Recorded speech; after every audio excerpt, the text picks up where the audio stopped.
చాలామంది ఉపన్యాసకులేనండి చెబుతూ ఉంటారు తెలిసి తెలియని మాటలు. ఎప్పుడూ కూడా విషయం పూర్తిగా తెలియకుండా చెప్పకూడదండి.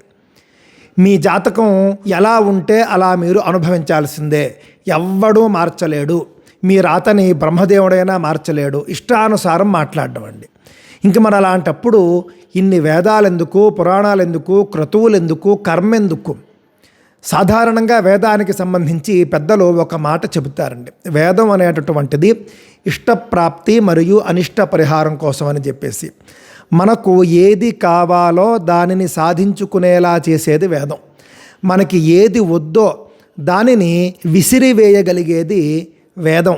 వేద మంత్రాలు కావచ్చు, పురాణాలు అంటే ఇవన్నీ కూడా వేదం నుండే వచ్చాయి కాబట్టి ఆ విధంగా జాతకంలో ఉన్నప్పటికీ మనకు లేకపోయినప్పటికీ కూడా మనం మంత్రశక్తితో సాధించుకోవచ్చు. ఆ మంత్రానుష్ఠానం మీరే స్వయంగా చేసుకోవచ్చు.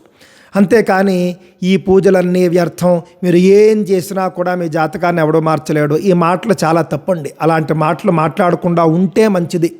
ఒకవేళ అదే నిజమైతే కనుక ఇన్ని వ్రతాలు, ఇన్ని పూజలు, ఇన్ని యాగాలు, ఇన్ని యజ్ఞాలు ఇన్ని వస్తాయా అండి? కొంచెం ఆలోచించద్దా?